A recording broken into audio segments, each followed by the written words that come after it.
चुनाव का समय होता है, कोई नेता वोट मांगने आता है तो पब्लिक उससे जो भी डिमांड करती है उस समय नेता कभी ना नहीं बोलता है। उसी तरह जब किसी औरत का पति उससे करने के लिए बोलता है तो पत्नी कभी हाँ नहीं बोलती है, चाहे उसका कितना भी मन क्यों ना कर रहा हो। हालांकि ये बात सिर्फ पतियों पर लागू होती है, आशिकों पर नहीं।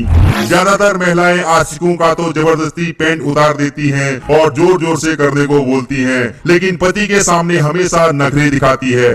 अब बड़ा सवाल ये है कि आखिर इच्छा होने के बावजूद भी महिलाएं अपने पति को नखरे क्यों दिखाती हैं? आइए आज आपको संपूर्ण ज्ञान दे देता हूँ।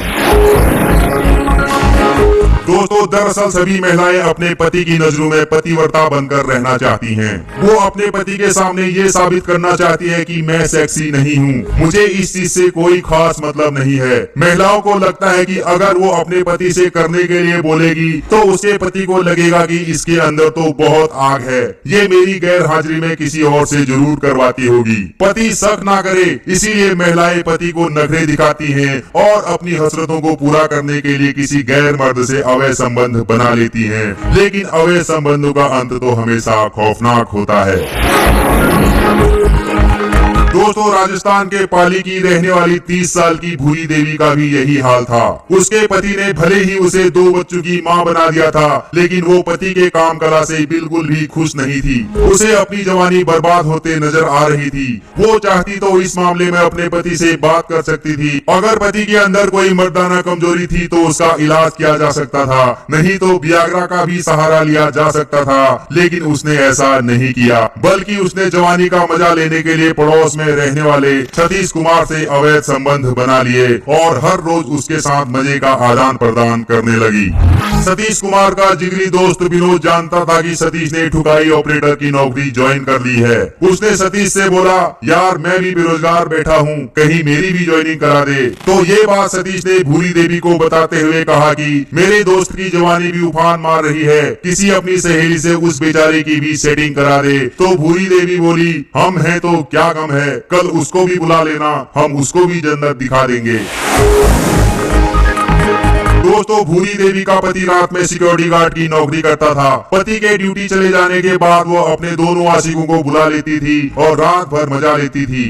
ऐसा करते करते कई महीने बीत चुके थे। पूरा घर ठुकाई सेंटर के रूप में तब्दील हो चुका था। लेकिन जब इस बात की जानकारी भूरी देवी के बूढ़े ससुर को हुई तो उसने इसका विरोध करना शुरू कर दिया।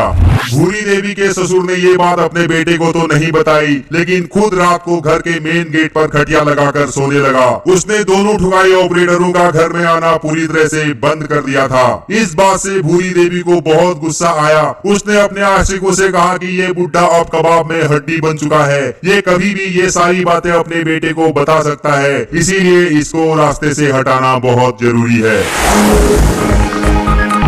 रात को बुढ़े ससुर ने मेन गेट पर ताला लगाया था और पास में ही खटिया डालकर सोया था। भूरी ने चुपके से गेट की चाबी ली और गेट खोलकर अपने दोनों आशिकों को अंदर बुला लिया। फिर इन दोनों ने सोते हुए बूढ़े ससुर को लाठियों से पीट पीट कर मौत के घाट उतार दिया। फिर जल्दी से इन्होंने एक एक बार भूरी का गेम बजाया और वहाँ से फरार हो गए। जिसके तुरंत बाद भूरी देवी ने अपने पति को फोन किया और कहा कि घर में चोर घुस गए हैं, आप जल्दी आ जाओ। भूरी का पति आनंद फानन में अपने 2 सहकर्मियों को लेकर घर पहुंचा तो खटिया में पिता की डेड बॉडी पड़ी थी और उसकी पत्नी विलाप कर रही थी। भूरी देवी ने कहा कि ससुर जी ने चोरों का विरोध किया तो चोरों ने उन्हें पीट पीट कर मार डाला। मैंने ससुर जी को बचाने की बहुत कोशिश की लेकिन कामयाब नहीं हो पाई। जिसके बाद मामले में पुलिस की एंट्री हुई। पुलिस को भूरी देवी की बातों पर शक हुआ। पूछताछ की तो उसके बयानों में अंतर नजर आया। जब पुलिस ने उसके भेल में 4 डंडे लगाए तो उसने हत्याकांड की पूरी कहानी बता दी। जिसके बाद पुलिस ने सतीश और उसके दोस्त विनोद को गिरफ्तार करके तीनों को जेल भेज दिया।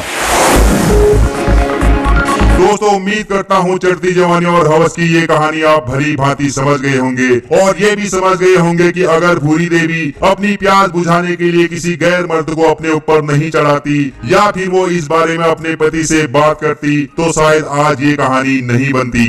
इसीलिए मैं वीडियो देखने वाली सभी महिलाओं से अनुरोध करता हूँ कि अगर आपका पति आपको संतुष्ट नहीं कर पा रहा है तो इस बारे में आप उससे बात करें। अगर वो फिर भी आप